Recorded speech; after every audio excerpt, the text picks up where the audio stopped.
E43 Hindi ने अपनी आंखें खोलीं। एक चमकीला नीला आकाश उसकी दृष्टि पर छा गया। ये बात समझ में नहीं आई। क्या उसे अस्पताल में नहीं होना चाहिए था? वह अपने पैरों पर खड़ा हुआ और अपने आसपास का माहौल देखने लगा। वह जंगल के बीच में था, कहीं भी नहीं। मैं कहाँ हूँ? उसने भौहें सिकोड़ीं। वह नहीं जानता था। वह पलटा, और जो कुछ उसने देखा उससे वह हिल गया। उसे एक रास्ता दिखाई दिया। वह एक रास्ते पर खड़ा था। यह उनकी दृष्टि की गहराई से कहीं आगे तक फैला हुआ था। कौन जानता था कि यह कहाँ तक गया? यह एक ऐसा मार्ग था जो ऊपर स्वर्ग की ओर बढ़ता था, और आगे बढ़ने पर इसकी ऊंचाई बढ़ती जाती थी। यह एक ऐसा मार्ग था जिस पर कोई और नहीं चल रहा था। फिर भी, ये रास्ता ही नहीं था जिसने उनका ध्यान आकर्षित किया। ये वही था जिससे रास्ता गुजरा। विभिन्न आकार और आकृति के क्रूर जानवर, भूकंप, ज्वालामुखी, सुनामी, उल्कापिंड। रास्ता विश्वासघाती राक्षसों और विपत्तियों से होकर गुजरता था। कौन अपनी सही समझ से इस रास्ते पर यात्रा करना चाहेगा? फिर भी, ये कितना भी भयावह क्यों ना हो, यह उतना ही सुंदर था। इससे भय उत्पन्न हुआ, अभी तक, इससे विस्मय भी उत्पन्न हुआ। रास्ता उसे पुकार रहा था, उसे शांत कर रहा था, उससे फुसफुसा रहा था। ये वह रास्ता था जिस पर वह चलना चाहता था। फिर भी जिस क्षण उसने अपना पहला कदम उठाया, दुनिया टूटकर बिखर गई। वह अचानक उठ खड़ा हुआ और उसकी आंखें खुल गईं। वह हौंफ रहा था। उसने अपने चारों ओर नजर घुमाई तो उसकी नजर कुछ परिचित चेहरों पर पड़ी। तुम लोग, रूई ने केन, डेलन और मिलियाना को देखते हुए बड़बड़ाया। मेडिकल विंग के परिचित चेहरे को पहचानते ही उसकी आंखें इधर उधर घूमने लगीं। कोष्टक उद्धरण डॉट डॉट डॉट। एक सपना। उसे लगभग अविश्वास में यह एहसास हुआ। ये बहुत वास्तविक था, जीवंत। वह सपना क्या था? तुम ठीक हो? केन ने चिंतित स्वर में पूछा, क्योंकि उसने रूई की उलझन देखी थी। उद्धरण चिन्ह डॉट डॉट डॉट। वास्तव में अच्छा लग रहा है, रूई ने जवाब दिया, क्योंकि उसकी इंद्रियां वास्तविकता के साथ अधिक सहज हो गई थीं। उसने सपने को एक तरफ रखते हुए अपना सिर हिलाया। सपना तो सपना ही होता है। उसने अपनी तरफ देखा। वह अभी भी बेहोश थी। केन ने कहा, डॉक्टरों ने कहा है कि आप दोनों पूरी तरह ठीक हो गए हैं और कल तक पूरी तरह स्वस्थ रहेंगे। रूई ने सिर हिलाया, क्योंकि उनके बीच की लड़ाई उसकी आंखों के सामने घूम गई। उसने अपना एक तुरुप का पत्ता दिखा दिया था। स्टिंग अब अकादमी के सभी कुलीन वर्ग, जिनसे उसे लड़ना था, इस तुरुप के पत्ते के बारे में जानते थे और इससे सावधान थे। सबसे खराब स्थिति में, मार्शल समुदाय के कुछ चैनलों के माध्यम से इसकी खबर मार्शल अकादमी के 15 उम्मीदवारों तक लीक हो सकती है। मैं खुद से बहुत आगे निकल रहा हूँ। रूई ने अपना सिर हिलाया। उसने अभी तक प्रारंभिक प्रतियोगिता भी नहीं जीती थी। शुक्र है कि वह अपना अंतिम तुरुप का पत्ता, ब्लिंक, सुरक्षित रखने में कामयाब रहे। उसे इसका इस्तेमाल करने की जरूरत नहीं थी। उसने बस फे को बहुत करीब खींच लिया। उसने ऐसा उसके बलपूल प्रभाव से बचने के लिए झुककर और पीछे झुककर किया, जिससे उसे बहुत करीब आने के लिए मजबूर होना पड़ा। तब तक, उसका पैर उसकी परिधीय दृष्टि से बाहर था और उसका सारा ध्यान उस पर बलपूल हमला करने की ओर था। इसके अलावा, उन्होंने पहले ही अपना सारा वजन अपने बाएं पैर पर डाल दिया था, जिसका अर्थ था कि उनका दायां पैर बिना किसी चेतावनी के, किसी भी समय बिना किसी परेशानी के स्वतंत्र रूप से चलने के लिए तैयार था। इन 3 कारकों ने उसे स्टिंगर तकनीक को उसकी जानकारी के बिना इस्तेमाल करने की अनुमति दी थी। तकनीक इतनी तेज थी कि उसे तब तक एहसास भी नहीं हुआ जब तक कि वह उस पर हमला नहीं कर देती, और उसे कुछ ही क्षणों बाद ये समझ में आया कि क्या हुआ था। फिर दर्द, डर और सदमे ने उसके दिमाग को पूरी तरह से अस्त व्यस्त कर दिया और रूई अपने स्थानिक जागरूकता में समय रहते अवसर का फायदा उठाकर अंतिम क्षण में अंतिम प्रहार करने में सक्षम हो गई। उसका बलपूल हमला उसके चेहरे से सिर्फ 1 सेंटीमीटर की दूरी पर रुक गया। ये वास्तव में बहुत करीब था। शुक्र है कि स्टिंगर की बहुत ज्यादा रेंज का मतलब था कि वह उससे दूर झुकने पर भी हमला कर सकता था। यही वजह है कि स्टिंगर पहले उतरा था। वह स्टिंगर की ओर बढ़ रही थी, लेकिन वह उसके हमले से दूर जा रहा था। हालांकि, उसे अपनी जीत का भरोसा तब तक नहीं था जब तक उसने उस पर आखिरी वार नहीं किया। भले ही वह उस पर जानलेवा और गंभीर घाव करने में कामयाब हो जाता, लेकिन वह भी उसके साथ थी। उसका खून बहता रहा, लेकिन अगर वह बस अपना धैर्य और संयम बनाए रखती, तो वह लड़ाई जीतने में सफल हो सकती थी। कम से कम उसे ब्लिंक का इस्तेमाल करने के लिए मजबूर होना पड़ता। लेकिन ऐसा नहीं हुआ था। आखिरकार, वह रोबोट नहीं थी। तीव्र भावनाओं और संवेदनाओं ने उसके निर्णय को धुंधला कर दिया था और एक गलत निर्णय का कारण बना जिसका रूई ने बेरहमी से फायदा उठाया। इन सब का परिणाम उसकी जीत में हुआ। मुझे लगता है कि मैं वास्तव में जीत गया, उसने खुद से कहा और उसके अंदर खुशी की भावना जाग उठी। उसने आखिरकार पहली बार एक गंभीर लड़ाई में फे को हरा दिया था। यह एक ऐसा लक्ष्य था जो उसने तब से रखा था जब से उसने उसे मार्शल प्रवेश परीक्षा में हराया था। उसके मन में उसके लिए बहुत सम्मान था। उसे हराना निश्चित रूप से एक मील का पत्थर था जिस पर उसे गर्व था। मम्मम्मा। जैसे ही उसकी आंखें खुली, वह कराह उठी। उसने कुछ बार पलकें झपकाईं, इधर उधर देखा और उसे एहसास हुआ। तुम ठीक हो? मिलियाना ने चिंतित होकर पूछा। कौन जीता? उद्धरण चिन्ह डॉट डॉट डॉट उद्धरण चिन्ह। मैं समझ गई। उसने आह भरी। ये तथ्य कि रूई द्वारा उस पर हमला करने के बाद उसे कुछ भी याद नहीं आ रहा था, एक अच्छा संकेत नहीं था, लेकिन फिर भी उसे उम्मीद थी कि वह हारी नहीं है। वह अपनी आंखें बंद करके अपने नुकसान को समझने की कोशिश करते हुए आहें भरने लगी। इसके साथ ही प्रतिनिधि के रूप में चुने जाने की उसकी संभावना बहुत कम थी। केन, नेल और हेवर मैंडेलीव को कम से कम एक बार हारना होगा। रूई को प्रतियोगिता में वापस आने के लिए अपने बचे हुए मैचों में कम से कम 2 बार हारना होगा। अगर वह सिर्फ एक बार हारता है तो उसे नहीं चुना जाएगा, भले ही वह अपना बचा हुआ मैच जीत जाए, क्योंकि अगर उनके स्कोर बराबर होते हैं तो उसे चुना जाएगा क्योंकि उसने उसे हरा दिया है। उसने सांस छोड़ते हुए अपनी आंखें खोलीं। रूई की ओर मुड़ते हुए अपनी निराशा के बावजूद वह मुस्कुराए। बहुत बढ़िया मुकाबला था, उसने हाथ आगे बढ़ाते हुए कहा। तुम वाकई बहुत आगे आ गए हो। धन्यवाद। रूई मुस्कुराए। तुम अविश्वसनीय रूप से मजबूत थे, इतने कि मैं आसानी से वह मैच हार सकती थी। पांचों ने थोड़ा और मजाकिया अंदाज में बातचीत की, लड़ाई के विभिन्न पहलुओं और भागों पर बात की, उनमें गहराई से गए और अपने विचार और राय पेश की। आउटर कन्वर्जेंस, वलपूल हो। रूई ने बड़बड़ाया। यह आश्चर्यजनक है। यदि इसकी कठिनाई आउटर कन्वर्जेंस से अधिक है, तो आक्रामक तकनीकों के लिए मेरी प्रतिभा और आत्मीयता शायद पर्याप्त नहीं है। फिर भी, ये बहुत रचनात्मक था कि आपने उस अद्वितीय हमले को बनाने के लिए इसमें एक कंडीशनिंग तत्व जोड़ा। धन्यवाद। उसने प्रशंसापूर्वक उत्तर दिया। मैंने मार्शल फेस्टिवल और मार्शल कॉन्टेस्ट के लिए तकनीक में महारत हासिल कर ली थी, लेकिन इसे इस्तेमाल किए बिना हारना मेरे लिए बहुत आशावादी बात थी। अंत में मैं इसका इस्तेमाल करने के बावजूद हार गई। तुम बहुत करीब आ गए थे। रूई ने अपना सिर हिलाते हुए कहा। बस थोड़ा सा अंतर मेरे लिए खेल खत्म कर सकता था। अंत में, मुझे अपना तुरुप का पत्ता दिखाने के लिए मजबूर होना पड़ा। वह तकनीक क्या थी? फे ने अपने पैर के अंगूठे की ओर देखते हुए भौहें सिकोड़ी। रूई ने बताया, यह एक ऐसी तकनीक है जिसे स्टिंगर के नाम से जाना जाता है। गहन कंडीशनिंग के माध्यम से पैर का अंगूठा एक अत्यंत टिकाऊ कठोर भेदी उपकरण में बदल जाता है। अप्रेंटिस स्तर की तकनीकों से प्रवर्धित किक के साथ साथ यह मुझे भेदी शक्ति के साथ किक करने की अनुमति देता है जो मस्कट की गोलियों से भी कहीं अधिक है। वे चारों बहुत प्रभावित हुए। यह एक घातक ट्रम्प कार्ड है। डेलन ने आह भरी। उन सभी में से, ये रहस्योद्घाटन की रूई और केन दोनों के पास शक्ति और घातक ट्रम्प कार्ड थे जो उन्होंने छिपाए थे, ने उसे सबसे कठिन मारा था। वह रूई और फे दोनों के खिलाफ हार गया था, लेकिन उसका मानना था कि अंतर बहुत बड़ा नहीं था। अगर वह 2 या 3 तकनीकें सीखता, तो वह उनके बराबर हो जाता। इस लड़ाई ने उन्हें दिखा दिया कि यह धारणा कितनी भ्रामक थी। यह विशेष रूप से निराशाजनक था क्योंकि वह एक रक्षात्मक मार्शल आर्टिस्ट था। उसने रूई और फे के हमलों को लगभग किसी और की तुलना में बेहतर तरीके से सहन किया था। लेकिन अब उसे पता चल गया था कि रूई और फे दोनों ही अपने ट्रम्प कार्ड से कुछ ही हमलों में उसे बहुत आसानी से गंभीर स्थिति में डाल सकते थे।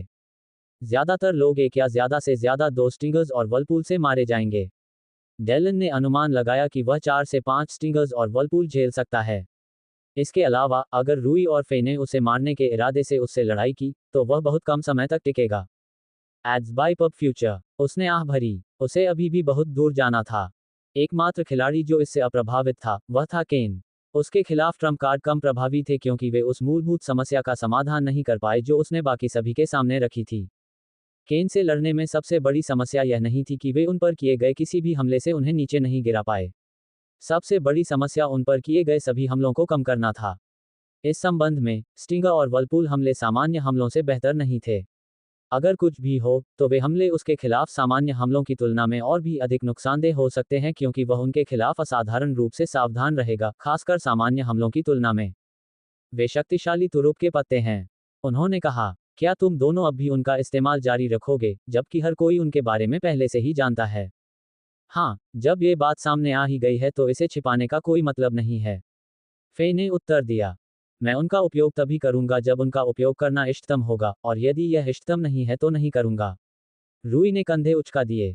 उन्होंने अपने प्रतिद्वंद्वी और परिस्थितियों का विश्लेषण करने के बाद वॉइड एल्गोरिथम और सामान्य परिस्थितिजन्य मूल्यांकन की एल्गोरिथमिक विश्लेषणात्मक प्रक्रियाओं के माध्यम से विचार करके अपने निर्णय लिए। केन ने रूई पर एक अर्थपूर्ण नजर डाली। उसे शुरू से ही पता था कि रूई के पास छिपे हुए तुरुप के पत्ते हैं। यह उसकी ओर से कोई विशेष रूप से प्रतिभाशाली अनुमान नहीं था। वह जानता था कि रूई ने अपने अंतिम प्रशिक्षण चरण में 3 तकनीकें सीखी थीं, और उससे पहले के प्रशिक्षण चरण में 4 तकनीकें। इन 7 तकनीकों में से वह केवल Phantom step, inner divergence, outer convergence और स्टिंगर के बारे में ही जानते थे। इससे 3 अज्ञात तकनीकें बच गईं, जिनका प्रयोग उसने रूई को करते नहीं देखा था। उसे अब भी उम्मीद थी कि वे 3 तकनीकें जो भी हों, वे उसके खिलाफ उपयोगी होंगी। एड्स बाय पब फ्यूचर। उसे यह पता नहीं था कि उसकी आशाएं काफी हद तक सच थीं। भूकंपीय मानचित्रण और आदिम वृत्ति उसके खिलाफ काफी उपयोगी थे। वे सिर्फ उपयोगी से कहीं अधिक थे। वे केन के खिलाफ रूई की जीवन रेखा थे। इन 2 तकनीकों के संयोजन के साथ रूई हर समय केन की दिशा को भांपने में सक्षम था और हर समय उसकी स्थिति को भी स्पष्ट रूप से समझ सकता था। वह केन के हमलों या हरकतों को भांप सकता था, लेकिन भिखारी चयनकर्ता नहीं हो सकते। वह केवल अपने अच्छे भाग्य का शुक्रिया अदा कर सकता था कि उसने ऐसी तकनीकें चुनी जो केन के खिलाफ उपयोगी होंगी। ओह ठीक है, रूई को अचानक याद आया। नेल की लड़ाई अभी खत्म नहीं हुई है ना? नहीं, केन ने जवाब दिया। यह आज निर्धारित है। वह फिर किसके खिलाफ लड़ रहा है? डेलन ने अपना सिर खुजलाया। हेवर मैंडेलीव, फे ने जवाब दिया। मैं उस मुकाबले का बेसब्री से इंतजार कर रहा हूँ। हेवर मैंडेलीव अब रूई, केन और नेल के साथ अकादमी में केवल 4 अपराजित मार्शल प्रशिक्षुओं में से एक था। हेवर मैंडेलीव मार्शल अकादमी के सबसे अनोखे मार्शल आर्टिस्ट में से एक थे। वह एकमात्र ऐसे श्रेष्ठ मार्शल प्रशिक्षु थे जिन्होंने सिर्फ एक ही तकनीक में महारत हासिल की थी। बेशक, नेल जैसे संकी लोग भी थे जिन्होंने एक भी तकनीक में महारत हासिल नहीं की थी, लेकिन ये कुछ अलग था। नेल को ईश्वरीय शारीरिक शक्ति का वरदान मिला था। हेवर एक सामान्य व्यक्ति था। फिर भी, उन्होंने एक तकनीक में निपुणता प्राप्त करके अपराजित रहते हुए शीर्ष पर जगह बना ली थी। उल्का स्विंग। यह एक ऐसी तकनीक थी जिसे सामर्थ्य और कठिनाई दोनों के मामले में 9वां दर्जा दिया गया था।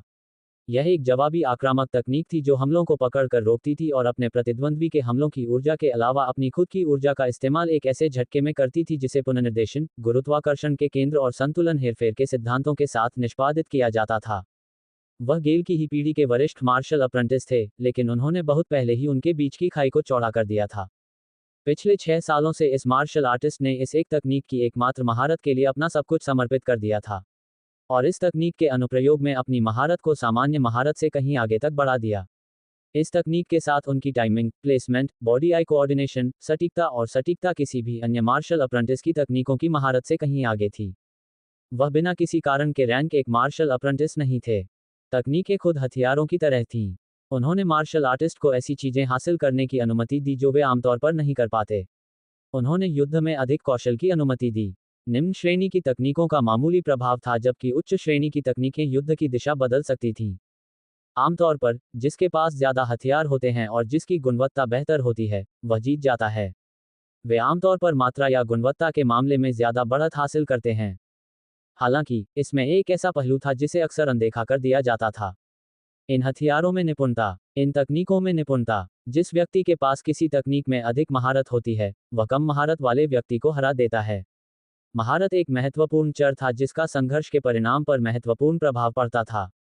फिर भी, एक कारण था कि लोग एक तकनीक में संतोषजनक स्तर तक महारत हासिल करने के बाद दूसरी तकनीक पर चले जाते थे। नई तकनीक सीखना पहले से ही उच्च महारत हासिल करने से ज्यादा आसान था। महारत जितनी अधिक होगी, उस महारत को बढ़ाने में उतनी ही अधिक ऊर्जा और समय लगेगा। यह एक अकुशल आदान प्रदान बन गया और महारत को थोड़ा भी बढ़ाने के लिए जो प्रयास और ऊर्जा खर्च हुई वह बस इसके लायक नहीं थी। मामूली लाभ के लिए इतना समय और ऊर्जा क्यों खर्च करें जब कोई बस एक नई तकनीक में महारत हासिल करना शुरू कर सकता है और बहुत अधिक प्रगति कर सकता है। यही वह तर्क था जिसने 99% मार्शल आर्टिस्टों को विभिन्न तकनीकों में निपुणता हासिल करने के लिए प्रेरित किया। रूई भी इस समूह का हिस्सा था। शायद वह उस समूह में सबसे आगे था, क्योंकि उसने बहुत कम समय में बहुत सारी तकनीकों में महारत हासिल कर ली थी। लेकिन हेवर मैंडेलीव नहीं। एक प्रतिष्ठित मार्शल परिवार में जन्मे, वह अकादमी में शामिल होने से पहले ही मार्शल अप्रेंटिस तक पहुंच चुके थे। मार्शल अकादमी में अपने पूरे कार्यकाल के दौरान वे एकमात्र मार्शल प्रशिक्षु थे जिन्होंने कभी भी प्रशिक्षु लाइब्रेरी में प्रवेश नहीं किया था। जिस दिन उन्होंने मार्शल अप्रेंटिस में प्रवेश किया था, उसी दिन उन्होंने मेटियोर स्विंग तकनीक को चुना था तथा अपना सर्वस्विस जवाबी आक्रामक तकनीक को समर्पित कर दिया था। अकादमी में प्रवेश के 1 साल के भीतर ही उन्होंने इस तकनीक में सामान्य स्तर तक महारत हासिल कर ली थी। उन्होंने इस स्तर तक महारत हासिल कर ली थी कि अन्य मार्शल प्रशिक्षुओं ने इसे प्रशिक्षित करना बंद कर दिया होगा और नई तकनीकों का प्रशिक्षण शुरू कर दिया होगा। लेकिन हेवर इस तकनीक में अपनी निपुणता से संतुष्ट नहीं थे। चाहे वह कितना भी बेहतर हो जाए, हमेशा कुछ कमी रह जाती थी। वास्तव में, उसकी अपर्याप्तता की भावना और अधिक प्रबल होती गई। वह इस तकनीक में अपनी निपुणता से अधिकाधिक असंतुष्ट होता गया। स्क्वॉय प्रशिक्षकों ने उसे अन्य तकनीकें सीखने के लिए प्रोत्साहित किया था, लेकिन उसने उनके सुझावों को अस्वीकार कर दिया था। उल्का स्विंग में अपनी महारत से संतुष्ट होने के बाद, उनकी अघोषित अस्वीकृति के बावजूद, वह अन्य तकनीकों पर आगे बढ़ेगा। केवल हेडमास्टर अरोनियन ने ही उनके निर्णय को पूरे दिल से प्रोत्साहित किया था। हर तकनीक क्षमता और संभावनाओं का एक असीम स्रोत है।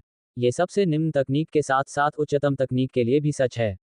हेडमास्टर अरोनियन ने उसे बताया। फिर भी अधिकांश लोग अपने मार्शल पथ में बहुत बाद तक इसका एहसास नहीं करते हैं। बहुतों ने इसे सुना है, फिर भी बहुत कम लोग इसे सही मायने में समझते हैं। उन्होंने कुछ देर रुककर अपनी बात जारी रखी।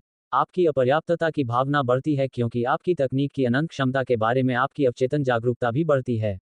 हालांकि, सिर्फ इसलिए कि आपकी तकनीक की असीम क्षमता के बारे में आपकी जागरूकता बढ़ती है, इसका मतलब यह नहीं है कि आपको उस क्षमता का एहसास होना ही चाहिए। हेडमास्टर अरोनियन ने उसे बताया, जब वह अपनी लहराती सफ़ेद दाढ़ी को सहला रहा था। आपको कुछ भी करने की ज़रूरत नहीं है। कुछ भी नहीं। इसका क्या मतलब है? हेवर ने उलझन में पूछा था। हेडमास्टर अरोनियन ने उसकी उलझन पर ठहाका लगाया। अपने मार्शल पथ पर आपकी यात्रा कोई बाध्यता नहीं है। यह एक विकल्प है, यह एक इच्छा है, यह एक अभिलाषा है। उन्होंने कहा, यदि आप इस पथ पर यात्रा जारी रखना चाहते हैं, तो आपको केवल वही करने की आवश्यकता है जो आप करना चाहते हैं। तो आप क्या करना चाहते हैं? इस तकनीक में महारत हासिल करना जारी रखें, भले ही इससे अल्पकालिक विकास कम हो या इस तकनीक का प्रशिक्षण छोड़ दें और नई तकनीकों का अनुसरण करें।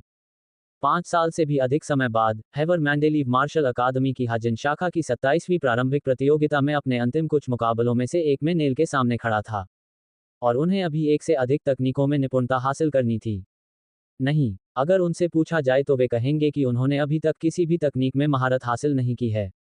सच कहूं तो यह एक पागलपन भरी कहानी है, रूई ने उत्साह से कहा, जब वे हेवर और नेल के बीच मैच शुरू होने का इंतजार कर रहे थे।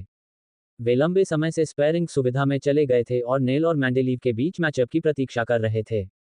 न तो रूई, न ही केन और न ही फा ने उनमें से किसी का सामना किया था, इसलिए उनके मैच को देखने के लिए यही एकमात्र कारण था। इसके अलावा, ये दो अपराजित शीर्ष रैंकरों के बीच की लड़ाई थी। परिणाम बहुत मायने रखता था और यह काफी हद तक प्रभावित करेगा कि आखिरकार उनकी मार्शल अकादमी का प्रतिनिधि कौन बनेगा। यह एक उल्लेखनीय कहानी है। फे ने सहमति जताई। हम बिल्कुल एक जैसे हैं, रूई ने अचानक कहा, जिससे लोगों की निगाहें असमंजस में पड़ गईं। तुम दोनों में कोई समानता नहीं है, केन ने बड़बड़ाते हुए कहा। वह एक ही तकनीक के प्रति वफादार और निष्ठावान रहा जबकि तुमने 18 महीनों में 17 तकनीकों में महारत हासिल कर ली, तुम मार्शल वेश्या। रूई ने केन को तीखी नज़र से देखा, अपनी शब्दावली को एक तरफ रखते हुए। फे ने केन की ओर एक निराशाजनक नज़र डालते हुए कहा, उसकी बात में दम है, तुम हर तरह से हेवर के बिल्कुल विपरीत हो। रूई ने बिना कुछ कहे अपना सिर हिला दिया। उसने केन के जवाबों के खिलाफ खुद का बचाव करने की जहमत नहीं उठाई। वे समझ नहीं पाएंगे। लेकिन फे ने हेवर के बारे में जो कुछ बताया था, वह उसके दिल को छू गया। उसे वॉइड एल्गोरिदम के बारे में भी ठीक वैसा ही लगा। जितना ज्यादा उसने इस दुनिया में इसका इस्तेमाल किया, उतना ही उसे एहसास हुआ कि वॉइड एल्गोरिदम और खुद एल्गोरिदम में उसकी महारत में अपार संभावनाएं हैं। यद्यपि उन्होंने अन्य तकनीकों में भी महारत हासिल कर ली थी, लेकिन उन्होंने केवल इसलिए उनमें महारत हासिल की क्योंकि वे उनकी मार्शल आर्ट और मार्शल पाथ के लिए आवश्यक थी, वॉइड एल्गोरिदम और प्रोजेक्ट वाटर। एक तरह से, वह हेवर की एक तरफा मानसिकता से जुड़ सकता था और उसकी सराहना भी कर सकता था। इससे वह नेल के खिलाफ अपनी लड़ाई के लिए और भी ज्यादा उत्साहित हो गया। उसे यकीन नहीं था कि कौन जीतेगा क्योंकि उसके पास बहुत ज्यादा जानकारी का अभाव था, लेकिन उसे किसी भी चीज से ज्यादा एक शानदार लड़ाई की उम्मीद थी। अपना रुख अपनाओ, पर्यवेक्षक ने निर्देश दिया। नेल ने हमेशा की तरह अजीबोगरीब मुद्रा अपनाई। वह झुक गया और अपनी बाहों को आलस से लटका दिया। यह ऐसी मुद्रा थी जिसे अगर कोई और अपनाता तो उसमें सुस्ती झलकती। लेकिन नेल नहीं, कोई भी उसे सुस्त नहीं कहेगा। वह क्रूर और क्रूर आभा से नहीं, जो वह बिखेरता था। वह हर किसी पर सिर्फ एक पल के लिए ध्यान केंद्रित करके जो दबाव डालता था, वह बहुत ज्यादा था। ऐसा लगता था मानो कोई बाघ की आंखों में आमने सामने देख रहा हो। फिर भी जब कोई हेवर की ओर देखने के लिए मुड़ता था, तो उसे केवल एक अविचल पर्वत दिखाई देता था। उसके पास एक मजबूत आभा थी जो किसी को यह आभास देती थी कि वह अविचल है। वह बस नेल की ओर देखता रहा, उसकी अजीब हरकतों को अनदेखा करते हुए उसने अपना रुख अपनाया। NO12BN.C ओम। यह एक विनम्र रुख था, वितरित कर्तव्य और अवरोधन के लिए खुले हाथ तैयार। रुख विनम्र था, लेकिन प्रिमोडियल इंस्टिंक्ट को उसके पास जाने पर जो खतरा महसूस हुआ, वह खतरा नहीं था। यह एक भयंकर लड़ाई होने वाली है। रूई मुस्कुराई। शुरू करो, सुपरवाइजर ने मैच शुरू किया। नेल ने तेजी से दौड़ लगाई और तुरंत हीवर के पास पहुंच गया। उसने बहुत तेज गति और ताकत के साथ उसके चेहरे पर एक जंगली घास काटने वाली मशीन से वार किया। धमाका। हवा और मैदान में जोरदार टक्कर हुई। इस झड़प के नतीजे ने न केवल मैदान को बल्कि देखने वालों के दिमाग को भी हिलाकर रख दिया। नेल ने ही सबसे पहले हमला किया था। फिर भी अगले ही पल वह जमीन पर गिर पड़ा। 1 मील का पत्थर पार हो गया था। प्रारंभिक प्रतियोगिता के आरंभ के बाद पहली बार नेल को नीचे गिराया गया था। यह रूई की आंखें खुली की खुली रह गईं। जो कुछ हुआ था वह इतनी तेजी से हुआ था कि रूई की आंखों को भी वह धुंधला दिखाई दे रहा था। ऐसा लग रहा था कि नेल भी समय रहते उसका मुकाबला करने में असमर्थ था। हालांकि जो हुआ था वह स्पष्ट था। हैवर ने नेल के हमले को रोक दिया था और उसे अपने कंधे पर घुमाया था, न केवल अपने शरीर से एकत्रित ऊर्जा का उपयोग करके, बल्कि नेल के अपने हमले की ऊर्जा का भी उपयोग करके। इसका परिणाम ये हुआ कि इतनी बेतुकी शक्ति के साथ फेंकने की कलाबाजी हुई कि नेल भी क्षति को कम करने में असमर्थ हो गया। अविश्वसनीय रूप से तेज अवरोधन, उल्लेखनीय रूप से सहज और तरल संक्रमण और उनके प्रतिद्वंद्वी और स्वयं उनके द्वारा संचालित एक अविश्वसनीय प्रभाव। रूई ने बड़बड़ाया। रूई को एहसास हुआ कि सभी पूर्व 12 शीर्ष रैंकरों में से हैवर मैंडेलीव निचले आधे से एक कदम आगे था। कोई आश्चर्य नहीं कि वह तब भी अपराजित रहने में कामयाब रहा जब शीर्ष रैंकर एक दूसरे के खिलाफ खड़े होने लगे। वह एक शक्तिशाली व्यक्ति था और मार्शल प्रतियोगिता में मार्शल अकादमी के प्रतिनिधि के पद के लिए एक दावेदार था। फिर भी रूई को पता था कि मैच अभी खत्म नहीं हुआ है। नेल अपने पैरों पर खड़ा हो गया। मुस्कुराते हुए उसने अपनी वर्दी थपथपाई। उसे इस बात की परवाह नहीं थी कि उसका हमला पूरी तरह से विफल हो गया और उसे उसके खिलाफ इस्तेमाल किया गया और उसे जमीन पर पटक दिया गया। नहीं, वह बस उस लड़के की तरह मुस्कुराया जिसे क्रिसमस के लिए उसके मनपसंद खिलौने उपहार में मिले हों। वह बिना किसी रुख के हैवर की ओर मुड़ा। हेबर मैंडेलीव, नेल ने संबोधित किया। ये हैवर मैंडेलीव है। हैवर ने शांतिपूर्वक उसे रोकते हुए उसे सुधारा। नेल ने अजीब तरीके से अपना सिर खुजलाया। मैं नामों के साथ अच्छा नहीं हूं, लेकिन मैं तुम्हारा नाम याद रखूंगा, उसने वादा किया। अचानक एक परिवर्तन हुआ। इसे महसूस किया जा सकता है। हवा भारी हो गई। ये और भी गंभीर हो गया। देखने वालों के चेहरे पर तनाव छा गया। दबाव का एक तूफान उन सभी पर हावी हो गया और नेल की मुस्कुराहट और चौड़ी हो गई। तुम मजबूत हो। उसका ध्यान और एकाग्रता आसमान छू गई। उसकी आंखें हैवर में गड़ी हुई थीं।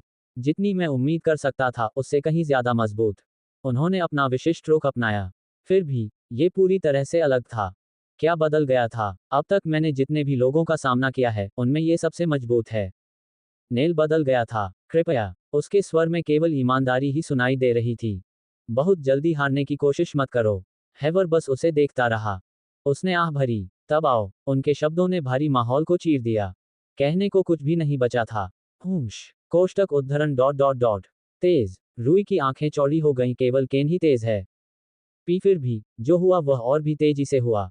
धमाका। नेल ने जमीन पर जोरदार पटक दिया।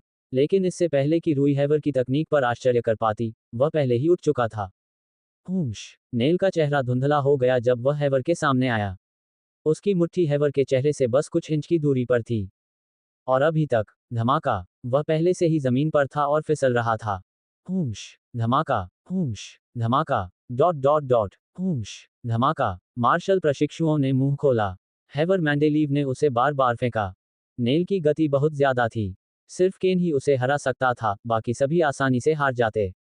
जो कुछ नहीं हारते उन्हें बहुत सावधान रहना पड़ता। फिर भी हैवर मैंडेलीव इन तीव्र हमलों को रोक रहा था और नेल को जमीन पर फेंक रहा था, इससे पहले कि वह कुछ कर पाता। वह अविश्वसनीय रूप से तेज है। डलेन ने बड़बड़ाया। नहीं। केन ने अपना सिर हिलाया। उसकी चाल की गति कोई खास नहीं है, वह बुरा भी नहीं है, लेकिन वह खास तौर पर अच्छा भी नहीं है। तो फिर वह इतनी गति कैसे प्राप्त कर रहा है? फे ने पूछा। पक्का नहीं। केन ने सिर खुजलाते हुए स्वीकार किया। ऐसा लगता है कि उसकी हरकतों में कोई देरी नहीं है या कुछ और। इसे समझाना मुश्किल है। यह अविश्वसनीय मात्रा में मांसपेशियों की याददाश्त का परिणाम है। ऐसा होना ही चाहिए। रूई ने हैवर को अपनी गहरी नजरों से देखते हुए यह महसूस किया। मुझे लगता था कि स्मृति मांसपेशियों में नहीं बल्कि सिर में रहती है। मिलियाना ने अपनी कनपटी थपथपाई। रूई ने बताया, मांसपेशियों की स्मृति हरकतों और समन्वय की अवचेतन स्मृति है। यह मस्तिष्क के एक विशेष हिस्से में रहती है जो गति, समन्वय, संतुलन और साम्यावस्था के लिए जिम्मेदार है। इसका हैवर से क्या संबंध है? डेलन ने उत्सुकता से पूछा। रूई ने बताया, आमतौर पर सभी गतिविधियों के लिए सचेत प्रसंस्करण और चेतन मन से मार्गदर्शन की आवश्यकता होती है। जब हम चलते हैं तब भी हमारा चेतन मन हमें आगे क्या करना चाहिए इस बारे में सोच रहा होता है, निर्णय ले रहा होता है और निर्णय पर अमल कर रहा होता है।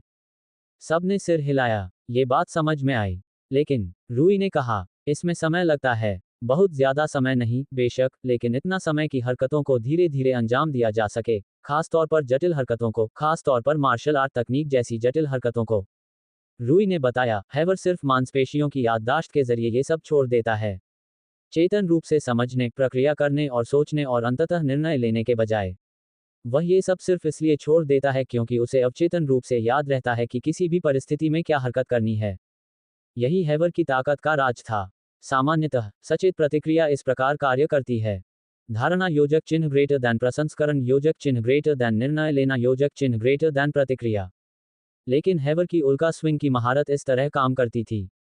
धारणा योजक चिन्ह ग्रेटर दैन मांसपेशी स्मृति योजक चिन्ह ग्रेटर दैन प्रतिक्रिया। बेशक ये करना बहुत मुश्किल था। इतनी बड़ी मात्रा में मांसपेशियों की मेमोरी बनाने में बहुत समय लगा। किसी तकनीक में सिर्फ सामान्य महारत हासिल करना ही काफी नहीं था। ये मेटियोर स्विंग तकनीक के साथ लगातार 5 वर्षों के कठोर प्रशिक्षण का परिणाम था। मेटियोर स्विंग एक जवाबी आक्रामक तकनीक थी। इसका उपयोग तब किया जाता था जब उपयोगकर्ता पर हमला किया जाता था। अनगिनत प्रकार के हमलों के खिलाफ उल्का स्विंग का बार बार अभ्यास करके उसने उन गतिविधियों को अपनी मांसपेशियों की स्मृति में अंकित कर लिया था। अगर कोई उसके चेहरे पर मुक्का मारता तो उसे सोचने और प्रतिक्रिया करने की जरूरत नहीं होती। उसकी मांसपेशियों की स्मृति याद रखती थी कि जब कोई उसके चेहरे पर मुक्का मारता तो उसे क्या करना चाहिए। अवचेतन संवेदी स्मरण और मांसपेशियों की स्मृति की गति सचेतन अनुभूति की गति से कहीं बेहतर थी। इस प्रकार उसने पहले प्रतिक्रिया की और सचेतन प्रतिक्रियात्मक प्रसंस्करण के कारण उसके युद्धाभ्यास में कोई देरी नहीं हुई, क्योंकि इसे तेज मांसपेशियों की स्मृति ने बदल दिया था। यही कारण था कि यद्यपि उसकी गति और चाल सीमित थी, फिर भी वह असाधारण रूप से तीव्र गति से कार्य करने में सक्षम था, क्योंकि उसकी प्रतिक्रियाएं और गतियां सचेतन अनुभूति की थकाऊ प्रक्रिया से बाधित नहीं होती थीं। यही कारण था कि वह नेल के साथ बने रहने में सक्षम था। यह अविश्वसनीय है, फे ने प्रभावित होकर कहा। लेकिन हर कोई ऐसा क्यों नहीं करता? केन ने भौहें सिकोड़ते हुए पूछा। अगर मांसपेशियों की याददाश्त इतनी उपयोगी है, तो ज्यादा मार्शल आर्टिस्ट उसका रास्ता क्यों नहीं अपनाते? क्या इस रास्ते पर चलना ज्यादा समझदारी नहीं होगी? रूई ने अपना सिर हिलाया। अधिकांश मामलों में एक ही तकनीक के लिए खुद को समर्पित करना कई तकनीकों में महारत हासिल करने की तुलना में कम विकास की ओर ले जाएगा। इसका इतना अच्छा काम करने का कारण यह है कि उसने जो तकनीक चुनी है वह सब कुछ कवर करती है, रक्षा, आक्रमण और जहां तक अनुकूलता की बात है, वह बहुत सी शैलियों को संभाल सकती है।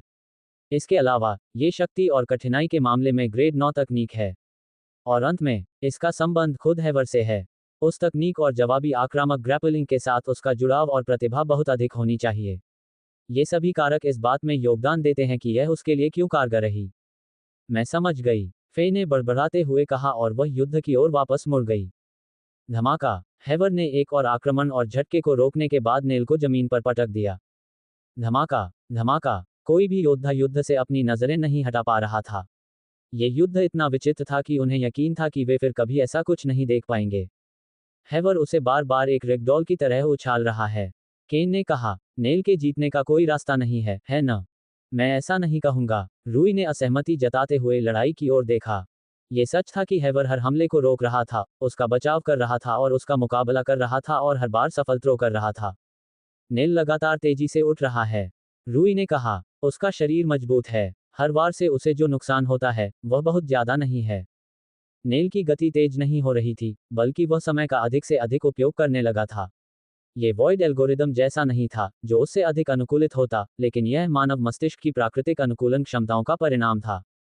इस दर पर रूई हिचकिचाया। इस दर पर हैवर मैंडेलीव संभवतः अधिक से अधिक वंचित होता जाएगा। यह उसकी गलती नहीं थी। आमतौर पर इस स्तर की स्थायित्व और गति वाला कोई व्यक्ति शायद ही कभी मौजूद होता है। नेल कठोरता का एक ऐसा स्तर प्रदर्शित कर रहा था जिसकी बराबरी केवल डेलन ही कर सकता था, जबकि वह ऐसी गति दिखा रहा था जिसे केवल केन ही पार कर सकता था। ये दोनों ही हैवर की मार्शल आर्ट के लिए बिल्कुल भी अनुकूल नहीं थे। आमतौर पर लोग उसकी मार्शल आर्ट के अनुकूल होने के लिए पर्याप्त समय तक नहीं टिक पाते थे। नेल से लड़ने से पहले कोई भी 3 थ्रो से अधिक नहीं टिक पाता था। लेकिन यहाँ नेल आया, जिसमें कई प्रहारों को सहने की क्षमता थी और मेटियोर स्विंग तकनीक को परास्त करने की गति थी, एक बार जब वह इस तकनीक के समय पर पूरी तरह से अभ्यस्त हो गया। अचानक अंगूठी में थोड़ा सा परिवर्तन हुआ, बस थोड़ा सा। फिर भी मैच की एकरसता के कारण एक भी दर्शक इसे देखने से चूका नहीं। ममर्ग! हैवर ने मुंह बनाते हुए एक कदम पीछे लिया। धमाका! फिर भी वह सफलतापूर्वक थ्रो करने में सफल रहे, लेकिन किसी को इसकी याद नहीं आई। धमाका! उसने और भी अधिक जमीन छोड़ दी थी। ये दृश्य देखकर नेल की मुस्कान और भी चौड़ी हो गई, क्योंकि उसने एक ही दिशा में अधिक से अधिक हमले किए, और प्रत्येक हमले ने उसे एक दिशा में अधिक से अधिक जमीन छोड़ने के लिए मजबूर कर दिया। हैवर ने उसे और अधिक जोर से पटक दिया, लेकिन उसकी सांसें फूलने लगी थीं। उसकी सहनशक्ति कम है। केन ने अपना सिर हिलाया। वह यह मैच हारने वाला है, ये समय की बात है। दूसरों से स्वीकृति प्राप्त करते हुए केवल रूई और मिलियाना ने भौहें सिकोड़ी। इसका कोई मतलब नहीं है, मिलियाना ने टिप्पणी की। ये बहुत अचानक हुआ है। रूई ने सिर हिलाया, अपनी आंखें तेज की। वह 20 सेकंड के अंतराल में एकदम स्वस्थ से थक गया। थकावट ऐसे नहीं होती, ये समय के साथ रैखिक होती है, खासकर जब ऊर्जा की खपत दर स्थिर हो, जैसे कि इस लड़ाई में। अगर वह अभी इतना थका हुआ है, तो हमें 5 मिनट पहले ही इसके संकेत मिल गए होते। मिलियाना ने सहमति में सिर हिलाया। इसके अलावा, उसका उल्का स्विंग एक ऐसी तकनीक है जो प्रतिद्वंद्वी की ऊर्जा का भी उपयोग करती है। हाँ, ये थोड़ा अजीब है कि वह इतनी कम समयावधि में इतना थक गया है।